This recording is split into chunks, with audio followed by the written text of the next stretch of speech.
Bonjour à tous, c'est Loser Killer qui vous parle pour une nouvelle review vidéo.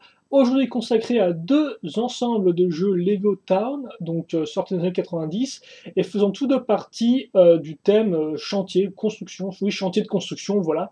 Et donc, eh bien écoutez, on va voir ça ensemble. Donc le premier modèle, il est sorti en 1992, c'est la référence 6512, c'est le Landscape Loader. Il contient 37 pièces et à l'époque il coûtait 3,25 $ selon Brickset. Donc voilà un peu à quoi ça ressemble, voilà le mode d'emploi. Donc, je ne vais pas vous le déplier parce que ce n'est pas spécialement important, mais au moins vous avez une petite image de base avec forcément ces petites collines verdoyantes et faites je pense avec, avec du carton peint, hein. Maintenant c'est tout en 3D mais à l'époque c'était fait un peu avec des décors un peu en carton, voilà avec des espèces de fausses perspectives. En tout cas, la figurine incluse, elle est assez simple, elle ressemble à ça. Donc c'est un gentil monsieur avec sa petite salopette rouge, comme vous pouvez le voir, sa tête souriante et sa coupe de cheveux noirs très classique, qu'on retrouve d'ailleurs encore de nos jours, hein, si je dis pas de bêtises. Donc voilà, contrairement par contre aux têtes souriantes qu'elles ont changé, vu maintenant les yeux Lego sont un peu différents, il y a la pupille qui est dessinée, alors qu'avant c'était juste deux points noirs qui avaient à la fois bien leur petit charme à eux. Donc voilà, je peux vous faire non plus un inventaire de la figurine Lego. Vous savez à quoi elle ressemble, elle est sans doute classique. Le véhicule maintenant, donc la base se fait sur une 2x6 jaune, comme vous pouvez le voir. En dessous, on accrochera nos roues, assez simple. Au-dessus, on mettra nos deux petits leviers. Et enfin, on mettra une pièce charnière, une x 2 qui sera bien utile. Et bien, vous verrez pourquoi par la suite. Mais pour l'instant, on va plutôt faire l'avant du véhicule. Donc, on aura la pelleteuse à ce niveau-là. Donc, ça, c'est une espèce de pièce 2x1 avec la pièce noire qui dépasse, puis ensuite la pelleteuse en elle-même. On a deux points de rotation, comme vous pouvez le voir. Hop, hip-hop même, j'ai envie de dire, voilà. Vous levez ça. À l'avant, donc on aura différentes pièces pour faire l'avant du véhicule, hein, le tout relié grâce à des pièces 2x2, noires ou jaunes, hein, comme vous pouvez le remarquer. On mettra même une pièce 1x2 à ce niveau-là, et bien et bien pour quitte à faire avoir. Alors c'est incroyable parce que j'ai pas de lumière, tiens, putain, c'est incroyable d'avoir aussi peu de lumière là encore. Bref, voilà à quoi ça ressemble, et ça on va le mettre pile à ce niveau-là. Comme ceci, voilà. Donc je vais peut-être remonter un peu mes petites antennes comme ceci. Et donc en fait, il ne me reste plus qu'à accrocher un élément à l'ensemble pour finir mon véhicule. C'est la partie arrière, donc qui tient sur une x4. Ensuite on a cette espèce de petite pièce barrière, donc là qui là est un peu cassée. Je vous rappelle, ce sont des vieux modèles que j'ai depuis ma tendre enfance, donc forcément il y a des pièces, des fois elles sont un peu dans un état pas super génial. Je parle très bien français. Ensuite on a la petite vitre et enfin des petites loupiottes qui sont mises sur ces pièces-là. Et donc ça fait quoi? Maintenant il ne reste plus qu'à accrocher ça comme ça. Et donc voilà en fait, maintenant ça c'est quand le véhicule est ouvert et je peux refermer simplement, et bien grâce à la charnière. Et donc la petite pièce 2x1 sert à se mettre pile à niveau avec donc la petite vitre. Et donc voilà, donc petite comparaison de taille comme ceci. Et enfin petite rotation, petite turn around pour montrer un peu le véhicule.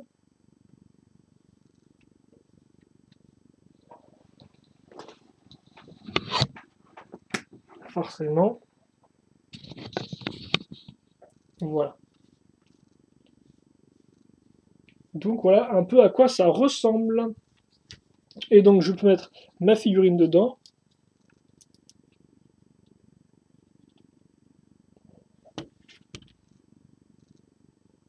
Voilà, assez simplement, hein, hop. Et on va pouvoir passer au second véhicule. Bientôt, donc déjà, ouais. C'est un peu galère de lui mettre ses poignets comme d'hab, donc je vais pas vraiment le faire. Je vais le mettre, voilà, qui fait du contrôle à distance en faisant genre il a les poignets dans les mains, mais en fait il les a pas parce qu'il contrôle tout ça grâce à son cerveau, même s'il n'en a pas l'air, voilà. Avec sa petite tête souriante. Bref, voilà pour le Landscape Loader, donc sorti en 92. Et maintenant on revient un an avant, en 91, avec le 6532, le Diesel Dumper, donc qui contient 46 pièces, et je n'ai pas son prix de base. Et donc ça ressemble à ça, hein, parce que par contre, ce que j'ai, c'est le mode d'emploi. Donc là encore, hein, une figurine souriante à bord de son véhicule, comme on peut voir, c'est une espèce de véhicule donc de chantier avec je vais pas dire un conteneur, mais plus long du tout, ça va être ça va être très bien de faire la vidéo. Mais bref, voilà, un véhicule donc pour contenir des choses et pour transporter des matériaux et pour les vider, voilà. Et j'ai toujours pas le nom de la chose qui contient les matériaux. Donc je suis bien parti pour cette vidéo. Bref, la figurine, rapidement. Donc elle a elle aussi une salopette, sauf que cette fois-ci, elle sera bleue. Et par contre, il n'aura pas de cheveux, mais il aura un joli casque rouge, comme vous pouvez le voir. Enfin, comme j'aimerais bien que vous puissiez le voir. Voilà, merci. Donc, comme ceci, donc pas grand chose à dire plus là-dessus. Hein. Bien sûr, ces années 90, il n'y a pas d'imprimé à l'arrière. Faut pas non plus déconner. Il faudra quand même attendre que tu me diras plus 2005-2006 pour avoir des imprimés à l'arrière de façon assez générale. Et encore. Voilà. Donc ça, figurine, c'est là-dessus. Et donc le véhicule est un peu en fait en deux parties. Et cela du fait de sa base, car effectivement sa base, comme vous pouvez le voir à ce niveau-là, et bien sa base, elle est faite sur une espèce de pièce comme par à rotation. Donc ça fait qu'on aura l'avant du véhicule ici, et l'arrière, lui, sera à ce niveau-là. Voilà. Donc rapidement, je pense qu'on va faire l'avant. Donc l'avant, on va caser les roues déjà à ce niveau-là tout de suite. Et ensuite, le reste, eh bien, c'est en fait un bloc qui va, une fois de plus, eh bien, tenir sur une 2x6 jaune, comme on peut le voir. Donc à l'avant, on aura une pièce pour donner un peu de la forme à l'ensemble. On aura aussi au-dessus, donc différentes pièces, faire un peu le bloc moteur, entre guillemets, à l'aide de pièces, une fois une cylindrique ici ou là. On aura bien sûr les phares à ce niveau-là. Et à l'arrière, on aura le siège. Entre les deux, on aura bien sûr l'anti-volant plus une poignée de commande, un peu de vitesse, je pense. Donc, qui tient sur une 1x4 qu'on met entre les deux. Voilà, comme ceci. Ensuite, pour le reste, eh bien, je n'ai plus qu'à mettre ça à ce niveau-là. Ça tient parfaitement bien. Et donc, mon véhicule est fait.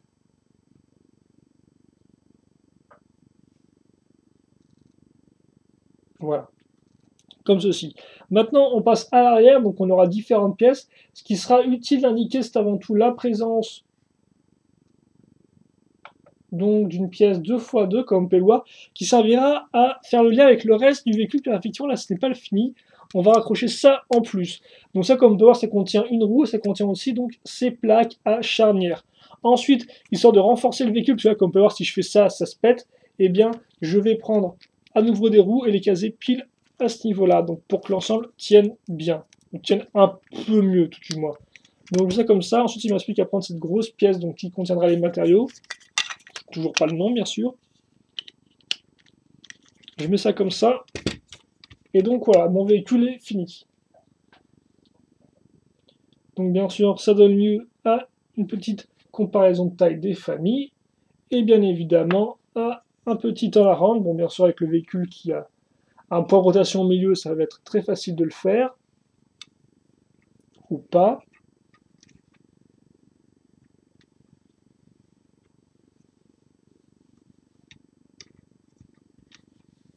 Et voilà, donc rapidement au niveau mécanisme, bien, ça roule, hein, c'est bien.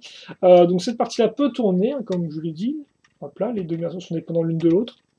Et enfin, bien sûr, vous pouvez bien, vider la cargaison à l'arrière comme ceci. Et rouler encore avec, même si c'est quand même déconseillé, je suppose. Donc voilà, et donc bien sûr, nous, il ne nous reste plus qu'à mettre la figurine et à tirer une petite conclusion de ces deux modèles. Même ce sera, je pense, assez rapide. Lui, par contre, il n'a pas de contrôle à distance, sauf pour le volant, donc il doit tenir son levier. Voilà. Et donc, bah, écoutez, on va peut-être faire une petite photo de groupe avec nos deux véhicules, comme ceci. Juste comparer. Ouais, bon, ça fera l'affaire, je pense. Donc, voilà, pour nos deux véhicules. Donc, rapidement, celui-là, donc le Landscape Loader 192, il est sympathique. Moi, ce que j'aime particulièrement, c'est en fait la façon dont s'ouvre le cockpit, parce que tout est à l'arrière du véhicule, hein, ça aurait pu être fait différemment, je sais pas. Mais là, voilà, le fait que le véhicule soit vraiment divisible en deux parties, qui s'ouvre comme ça, et bien, je trouve ça assez simple, et aussi assez ingénieux. Ça paraît qu'on aura un design assez intéressant, avec assez peu de pièces au final, hein, et sur une taille, ma foi, plutôt petite, parce que voilà, ils auraient pu aussi ne pas faire un cockpit qui s'ouvre quoi que ce soit, mais non, ils l'ont fait. C'est assez simple, mais ça marche, ma foi, rudement bien. Donc je trouve que c'est un bon petit véhicule de chantier, qui est mignon comme tout, et puis qui rend assez bien, voilà, il est sympathique, et puis il peut aller partout, et je pense qu'il peut bien compléter n'importe quel type de chantier, voilà. Le second véhicule, donc le diesel dumper, c'est en 91, eh bien lui, il est aussi assez petit dans le même genre, mais il n'est peut-être pas assez détaillé néanmoins, parce qu'effectivement, avec le cockpit ouvert comme ça, avec la taille générale du véhicule par rapport à la figurine, on dirait presque plus en fait un espèce de petit véhicule de chantier pour gosses, vous savez, une espèce de petit tracteur électrique comme ça, qui, bon, bah, qui coûte quand même une blinde, hein, qui coûte entre 200 et 400 euros, mais qui sont faits pour les enfants, voilà, pour que les enfants aient dessus, ils ont un petit tracteur, ils ont leur petite remorque, et ben là, c'est un peu pareil, on dirait, j'ai envie de dire, vu qu'on a pas vraiment de véritable, entre guillemets, cockpit, de véritable habitacle pour le pilote, tout est en fait à l'air libre, hein, voilà. Donc ça, effectivement, cet aspect-là est un peu bizarre, il fait un peu petit, mais néanmoins, moi, encore une fois plus, je le trouve, bah, ma foi, même s'il est un peu minimaliste, il est il a une bonne tête, voilà, au moins le véhicule marche bien, le fait d'avoir une espèce de pseudo-remorque est somme toute intéressante, et donc là encore les mécanismes, bon bah, vont de soi, donc on peut s'amuser assez facilement avec, mais voilà, c'est vrai qu'effectivement lui, il a un aspect un peu, bon, un peu, peut-être un peu trop simple, entre guillemets, mais après on n'aime pas, en tout cas c'est assez marrant, mais là encore, c'est effectivement le design pourra en rebuter certains. Donc voilà, après bien sûr, pour le reste, niveau schéma de couleur, les deux, c'est du jaune, c'est du chantier, c'est classique, ça marche entre guillemets bien. Alors la sélection de pièces n'est pas spécialement incroyable, le système peut-être ici, on prend l'indépendance d'une pièce, donc la pièce donc, qui bouge comme ça, ainsi donc forcément la partie remorque hein, à ce niveau-là qui peut être intéressant. Mais pour le reste, c'est classique, idem pour les figurines, hein, donc voilà. Je pense qu'il n'y a pas grand chose de plus à dire là-dessus. Donc voilà, deux petits véhicules chantiers des années 90, enfin, du début des années 90. Donc comme ça, si vous souhaitez, eh bien vous pourrez les comparer avec ce qui se fait maintenant. Et puis tu me diras, ça fait quand même quelques temps qu'on n'a pas eu de véhicules purement de chantier, si je dis pas de bêtises. Hein. Ça fait quand même quelques années. Donc bah, écoutez, vous allez voir les plus récents, et puis vous pourrez comparer un peu les deux, voir comment, voir ce qui se faisait avant, et voir ce qui se fait maintenant. Voilà. Donc bah, je pense que c'est tout. Et puis vous, s'il vous reste des questions, des commentaires, et bien n'hésitez pas à les poser, j'y répondrai avec grand plaisir comme d'habitude. Et puis nous, eh bien, on se retrouve plus tard. En attendant, portez-vous bien, passez une bonne journée, une bonne soirée, une bonne ce que vous voulez. Et puis nous, eh bien, on se retrouve pour de nouvelles vidéos. Allez, à la prochaine. Bye bye.